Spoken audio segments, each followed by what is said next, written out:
Hey everybody, welcome back to Out of the Ordinary with Jay, and today I'm with the professor and Phil. Where are you from exactly? Originally from New York. So Okay. the first 30 years or so of my life were in New York, and then I bounced around for a few years, and then I was in Albuquerque, New Mexico for 26 years, where I taught physics and astronomy at a community college, and then moved into administration for the last 12 years of my career. That's my moniker, the professor. Okay, Professor, we're going to talk about something that I know you're quite familiar with, but I want to know how you got into it. And the topic we're going to discuss today is minimalism. And it's a very trending word and trending sort of lifestyle these days, this minimalism. What initially drew you to minimalism? And well, actually, before we do that, let me describe minimalism.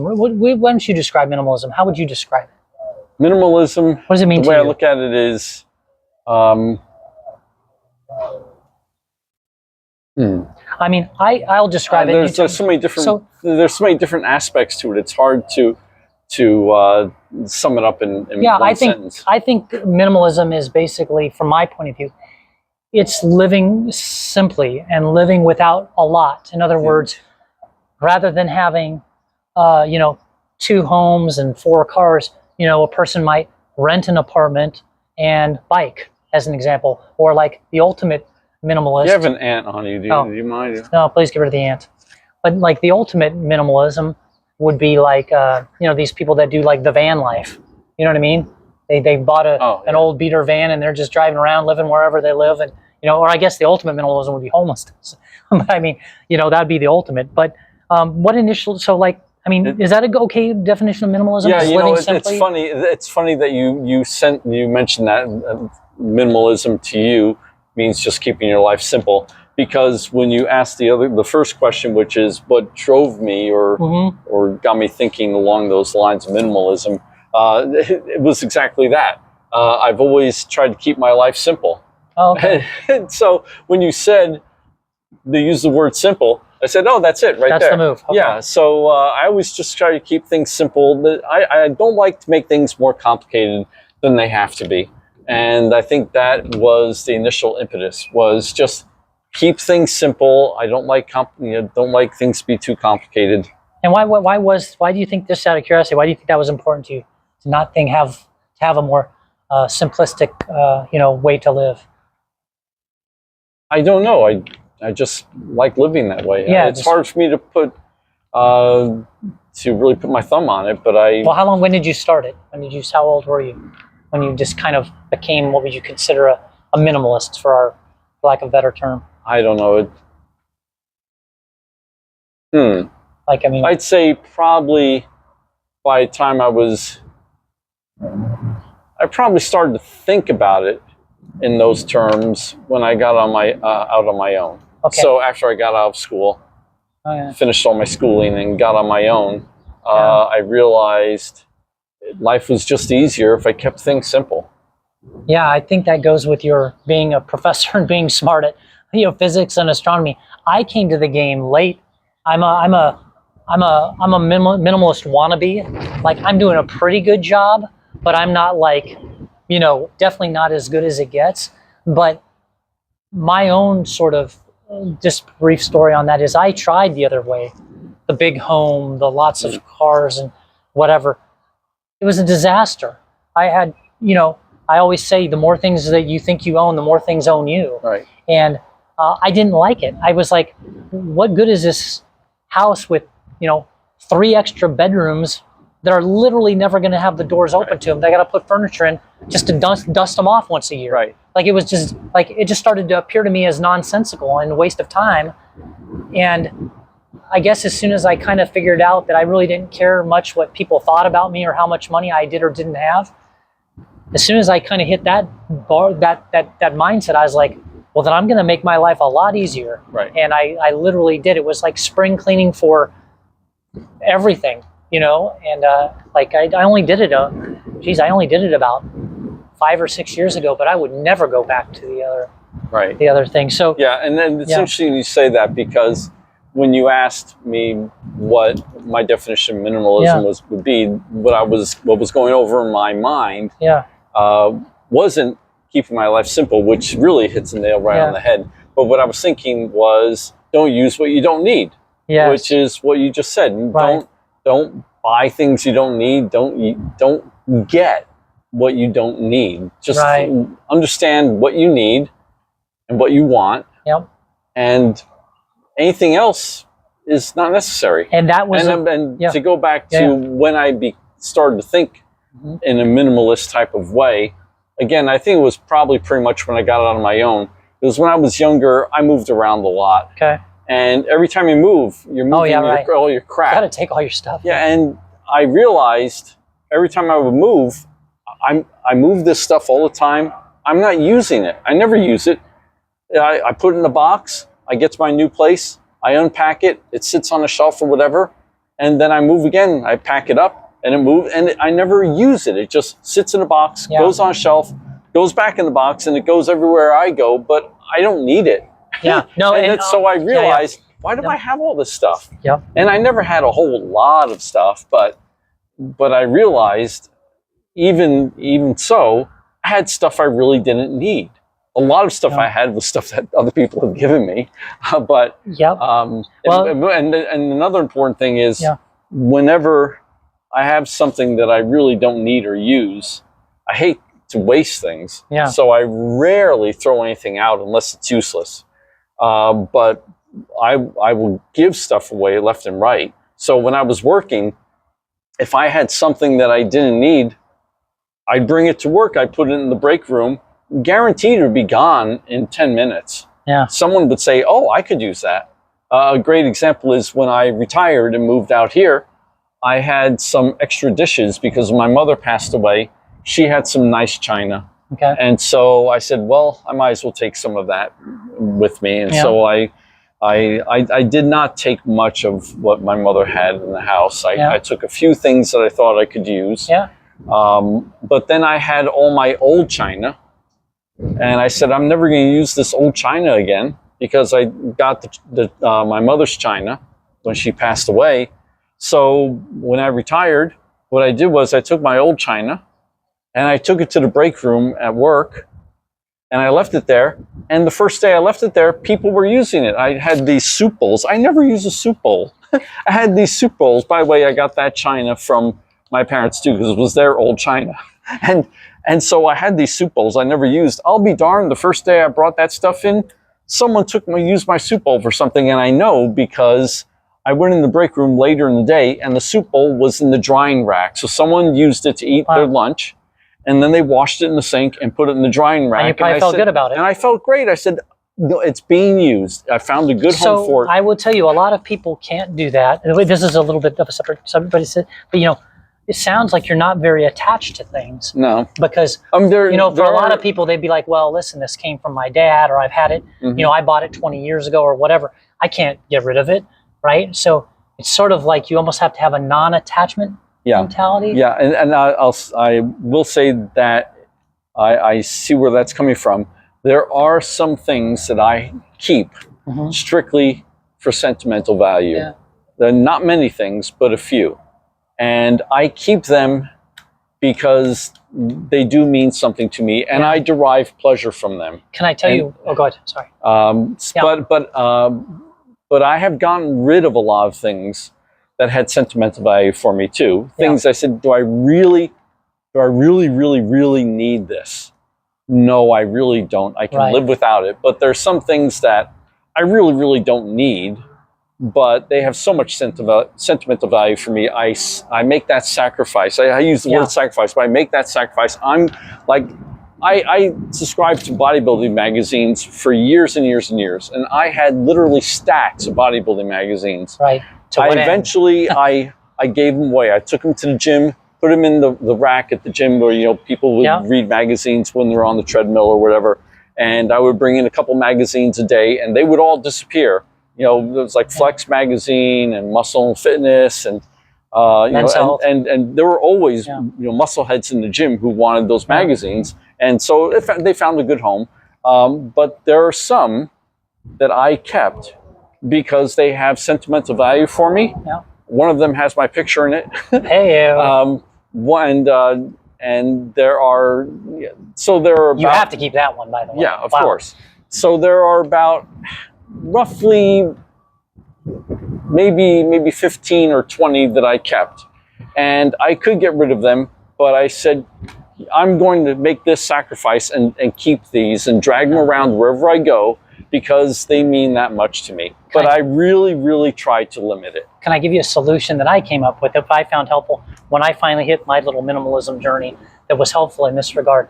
Because like everybody, if I moved from house to house or apartment to apartment or whatever, I'd have these boxes that basically went from attic to attic or from underneath my bed to underneath my bed. Never had that. Well, for those things, what I did, because a lot of those were like, whatever, my first baseball t-shirt or my first trophy or whatever, right? Just silly things. But they meant something to me. What I decided to do is I was like, well, I'm never looking at them ever. They're just going from box to box, from attic to attic. So what I did is they make these, you can get them on Amazon for like $10, but they make these photo frames that have like a little hard drive on them or whatever. And you take pictures of everything, and the new picture comes up every 10 seconds. And so now you can actually look at them, and actually they're better than they ever were, and I could get rid of them on top of it. Right. So kind of a neat thing there. But yeah, the other reason why if it doesn't come out of the box, I tell that to people all the time. I say, hey, so you moved into your new home a year ago. Did you get unpacked yet? No, I still have boxes. You know what? If you still have stuff in boxes and you haven't used it in a year, you probably don't need it. Give it away. Well, the other reason why I got into minimalism too was you can speak to this on your own, but it also aligned more with like the values and aspirations of who I really was. In other words, not being wasteful or gluttonous, being appreciative of what I had, focused me on being in places and like more the simple things in life, which I really enjoy. And adopting a more minimalist lifestyle forced me to be where I wanted to be anyway. Do you know what I mean? Or at least or more aspirational. Like if I wanted to be less of a wasteful person, well, being a minimalist makes that easy. And so it was just nice to develop new habits that helped me to be more of kind of who I wanted to be or who I was anyway. And this Same for you? And this goes back to my famous saying that you love so much, that is, it's not what you have, it's what you do. Right. What's really important. I do love that saying. What is really important in life is not so much the stuff that you have, but it's what you do with your time. Yeah. And that's what's going to make you happy, is doing things that you enjoy. Now, granted, you have to have some stuff. You have to have enough, it's nice to have enough money that you can live comfortably. Yeah. And maybe you live in an environment where public transportation isn't great and you need a car. And so it's nice to have stuff. It's nice to have a nice place to live, and whatever you appreciate, it's nice to have those things, but don't overdo it. Yeah. Bill Gates always has this saying. He's like, yeah, you want to have some money, but he goes, once you reach, I forget the number he said, but some X number of $1 million, he's like, I can tell you it's pretty much the same hamburger. Right. And I'm like, yeah, that's it. How much is enough? And then, to me, I go back to the more stuff that I have, it's the more stuff I'm responsible for. It's the more things I have to take care of. If you've got one car, that's now oil change, insurance, gassing it up, any repairs. You've got two cars, you've just doubled what you've got to do. You've doubled your responsibility. Same with homes, same with appliances. So can you describe, or sorry, maybe I'll answer this, but I'll ask you but what would you say was the most difficult part of transitioning to a minimalist lifestyle? You didn't really transition. No, it was you kind of were always there. Yeah, I always was kind of always there. It did take a while to part with things that I liked, that had sentimental value for me, but I realized like the stacks and stacks of bodybuilding magazines. And I just sold all my comic books. I had a collection of about 350 comic books from the 1970s. All in great. Yeah, I got about $1,800 for all of them. That's pretty good. But I had those for almost 50 years. Well, some of them I had for over 50 years. And I finally said, I look at one of these comic books maybe every couple months or so. I'll look at one, but I really don't need them. I might as well sell them, and they can go to someone who is actually going to derive more pleasure from them. And is that how you got away from it? Because after 50 years, it seems like it'd be very challenging to get rid of. Yeah. You know what I mean? I mean, it would be very challenging. But you said to yourself, hey, there's a bigger benefit than there is a detriment here, so I'm doing it. Precisely, yeah. Wow. I do that with everything.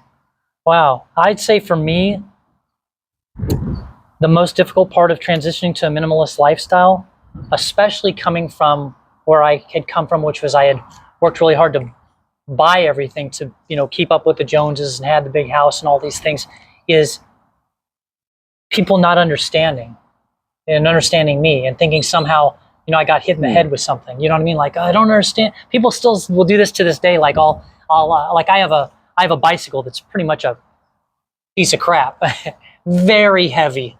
It is an old bicycle, right? I have to pedal at least 5 times as hard to go as fast as anybody else, right? And they'll just shake their heads so confused. Like, I don't understand why you could buy a bicycle shop. Like, why are you not buying a better bike? And I'm like, not only does it do the job, but like, I'm out here on the bike, not just for the enjoyment of riding a bike, but I want exercise. If I get a bike that does it all for me, it's defeating the purpose. Like it's a benefit to me. Like, I would almost pay for a bike to be harder to bike, harder to pedal, because that's what I need. Yeah, your arms are longer than mine. Do you know what I mean? But I can tell you, there are a lot of people that have known me for a long time. They're confused when, seemingly to their mind's eye, they're like, well, you could just buy this or just do this. You have the capability to do so. I'm like here's another example. Maybe some handyman job at the house, or some landscaping, or trimming the hedges or something like that. Oh man, Jay, you could easily hire somebody to do that. Yeah, but then I'm not out there getting my vitamin D in the sunshine. I'm not getting the exercise. I'm not out there with nature. I'm not doing good work. Like this is good for me to do this. Do you know what I mean? Yeah. Well, see, and so what it goes back to is what's important to you. Right. Yeah. And, well, what's important to me is my health. And Yeah. I mean, that's it. And I agree. I think your health is pretty darn important. But I can't say I've run into the same thing in my life. I've never owned a home, and I never want to own a home.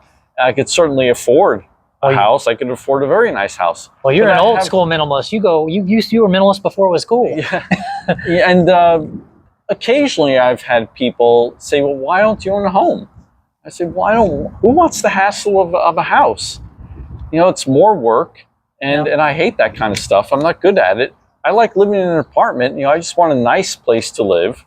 But with an apartment, something breaks, I contact the office and they send someone to fix it. Great. I don't want to be doing my own plumbing or calling the plumber, and whatnot. And I certainly don't want to be doing yard work. I did plenty of that crap growing up. And I hate that stuff. And I swore I did it for my parents, but I swore I'd never do it for myself. And there you go. I'm sticking to my word. So sometimes people have wondered, well, why do you live such a simple lifestyle? You could afford a fancy car and this, that, and the other thing. And I have just a regular old sedan that gets decent mileage. And I said, I don't care. The car just is something to get me from point A to point B. I don't need a Corvette or Porsche or whatever. And the question kind of answers itself when they say, well, I don't understand. You could do whatever you want. You have the resources. Exactly. And I'm still choosing this. Right. And I'm doing what I want to do. Right. Yeah. Exactly. I'm still choosing this. And if I wanted to buy a Porsche, if that made me happy, well, then I would do it. But that's, for me personally, that's not what's going to make me happy. No. I mean, that kind of leads into the next question, which is like, well, can you describe a moment when minimalism made a significant positive impact on your life? I mean, it sounds like, because you've said that you were retired, that it's made an impact in that you're able to retire. Yeah, true. Yeah, I've been able to save money. A big part of that is I've never been married, never had kids too. That helps too. Sure, that helps too. I had far fewer expenses than most people, so I've had the ability to save money. But as far as minimalism, I think it makes life easier. Like, for instance, a great example is the apartment example. One reason I like living in an apartment is that I'm not tied down to a house. Right. So if I want to leave someplace, if a job opportunity comes up, or I'm just not happy where I'm living, I just pick up and leave. Granted, if I break lease, I'll pay a penalty. If I can stick it out, you stick it out till the lease ends. But if you have to, you break the lease and you can go wherever you want. If you own a home, then you're tied down to that house. Yeah. You have to sell the house and totally. And it's a lot of work. For so many people, if they don't stay in a home long, all they've done is rented while making all the home repairs with a big down payment and paying the property taxes for a lot of people. If you don't stay in a long time, you don't actually realize the return. I will say one of the things that kind of came to my mind too is that, you know, when you brought up the Porsche, you know, you could buy a Porsche or whatever, you know, that's an instantaneous dopamine hit, and it's a pot that you can never fill, because once you've had that Porsche or that car or your new car, whatever, it loses its luster within weeks, if not, I mean, months, certainly, sometimes within weeks, sometimes within days.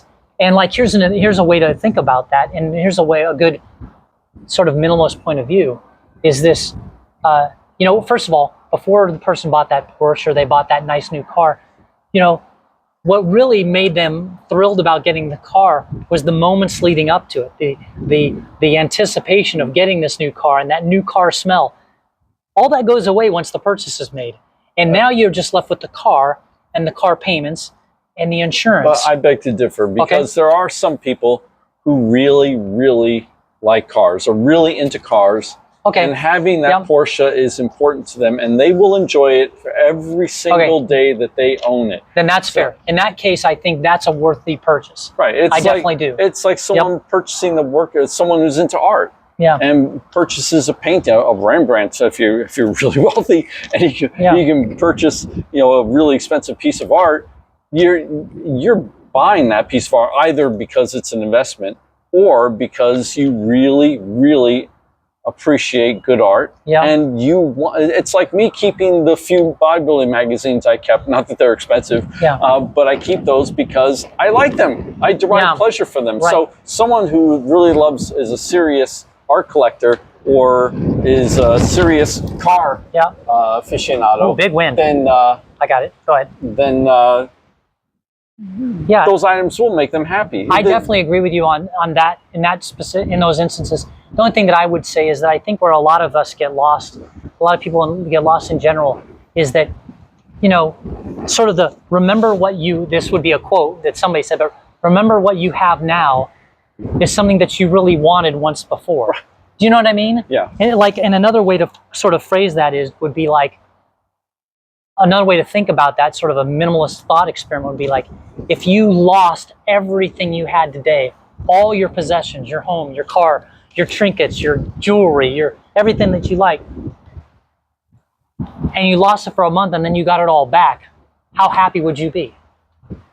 You'd be pretty doggone happy that you got it all back, right? Be like, oh, I loved this thing. Oh, this was my favorite spoon, my favorite blanket, I loved that couch, right?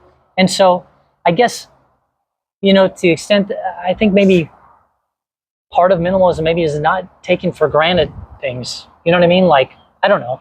It just seems like it's a weird human condition that, you know, once we have something that we really, really wanted, for the most part, not all the time, like in the instances you talked about, but we're sort of over it. Do you know what I mean? Yeah. I don't know. Yeah. Well, going back to, if I can just throw in some general thoughts. Sure. As far as minimalism goes. Please. For myself. Earthquake over. There's another gust of wind coming along. As far as purchases, generally, I don't buy something unless I really, really want it or really, really need it. Because otherwise, if it's something I don't really need or don't really want, why would I want it around? Why would I waste money on that? Right. And that's actually, in the long run, it works out because I have the resources to purchase the things that I really, really, really want. If I were making impulse purchases all the time, I'd have less money to spend on the things that I really value. And I think that's part of the I don't want to say problem. Well, I think one aspect of our society that makes minimalism difficult for people is that we live in a society in which consumerism is what makes capitalism. Well, capitalism depends on rampant. It's our economy. If you want to know how the stocks are going to go, look at the consumer price index. Consumers, right there in the word, or right there in the. And so we are constantly bombarded with messaging, ads, and whatnot, 24 hours a day practically, that are trying to convince us that we need to purchase X, Y, and Z. And, you're led to believe that you need all these things to be happy. And so people, I think it's hard. I agree with you. Compulsive purchasing habits. And yeah, it's difficult to be a minimalist in this society because you're all the bombardment. Yeah, we live in a land of and the plenty. Brainwashing, actually. Yeah. But I agree with you. I think what it takes, and unfortunately, when you're to keep up with the Joneses, or if that's what you want to do, it requires you work all the time and keep busy. It's hard to back yourself out of that and say, okay, what's really important to me? Right. Like, what are my values? Like, as an example, a value I have is security, financial security. Mm-hmm. And so if part of that means that I don't have the latest trinket, that's okay. I value my financial security more. Right. Right. And so I think, to the extent people are watching this and have the time, if it's important to you, think really what is important to you. What are your values? Right. Is the way that you're living sort of aligning with those? And could you make any adjustments? Right. And I will say, going back to what made me start to adopt a minimalist type of lifestyle, I'd say part of it has to do with environmental factors, because along with our consumerist society, we've also become very wasteful. We live in a disposable society. People purchase all kinds of things that they don't need and just consume more than we need. Yeah. And that's not good for the environment. That's true too. So a great example. That's back to the values. Right. Yeah. I remember in New York, every time if I were going south from New York, drive through Brooklyn and then take the Verrazano Narrows Bridge to Staten Island, then go from there to Jersey. And on Staten Island, I remember, I can't remember the exact highway, but it's the one that went from the Verrazano to the Outer Bridge crossing, I think. And there were these enormous landfills. You had to roll up the windows because the stink was so bad. And I just remember thinking, wow, all that garbage that we generate. And part of that is floating islands of them out in the ocean. And I think to myself, if people just consumed less and wasted less, that's the thing. We not only consume a lot, but we waste a lot of stuff. And that drives me crazy. So when I think of minimalism, I'm also thinking of not being wasteful. Yeah, so it makes you feel good about your own values and your own person. Right. And it's good for the environment, and it's just good for everything. And maybe it's not good for people who are selling stuff if you're not purchasing as much, but in the long run, I think it's better for the planet and society and in general. So, for example, food waste.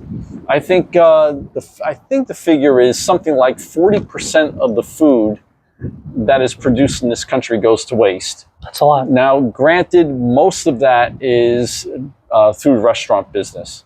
So, people purchase, you get a meal and you don't finish the meal, and and stuff, I guess stuff rots before they can use it and they throw it out. Yeah.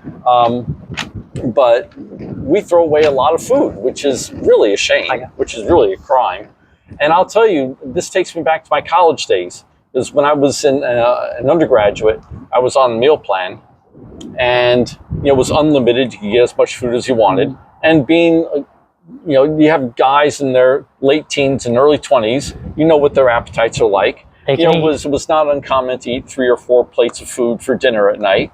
And so I remember being with friends and have a friend go up there and get whatever meat they were serving and potatoes and vegetable. And the guy would eat all the meat, maybe 3/4 of the potatoes, and would barely touch the vegetables.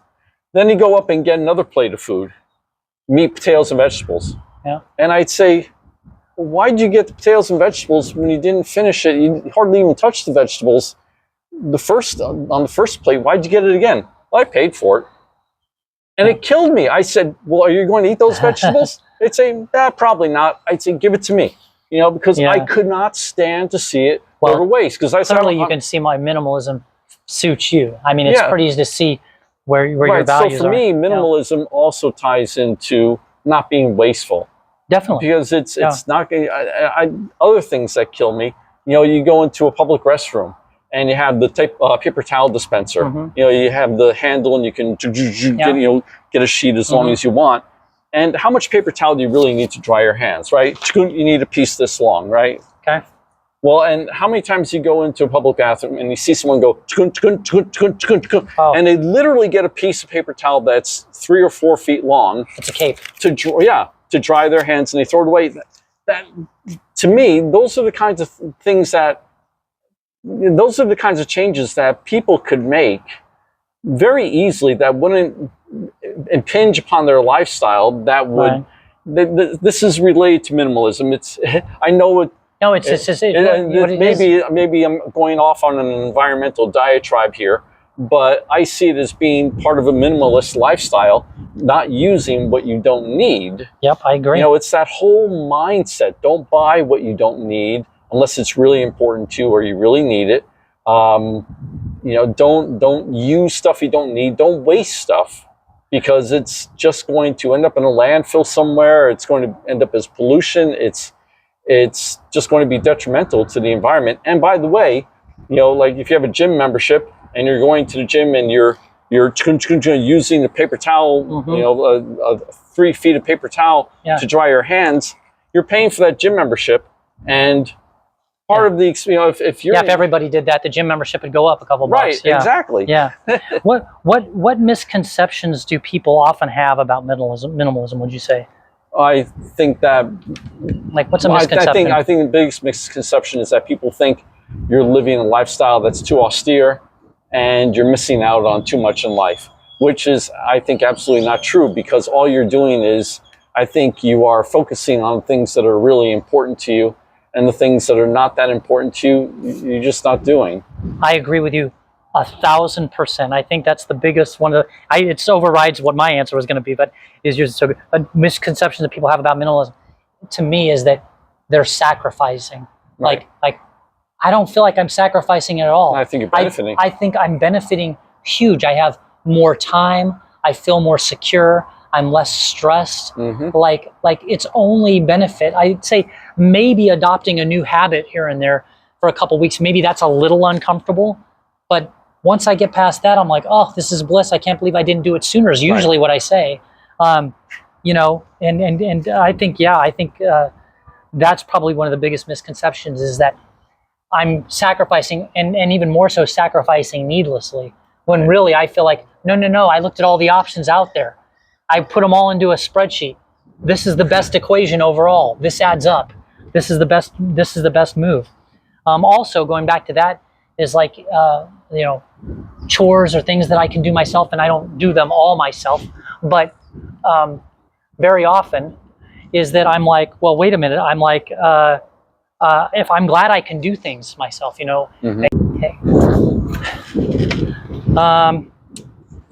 Did you have something you wanted to go over on minimalism real quick, or do you want me to keep going down the list here? No, keep going. Okay. Let's see. We've answered some of these already. Oh, what role does digital minimalism play in your life, if any? Oh, for me? Well, you know me, I'm not the tech guy, so... So what does it mean to you? Digital minimalism meaning... Well, no social media, no tweeting. I just don't do that stuff.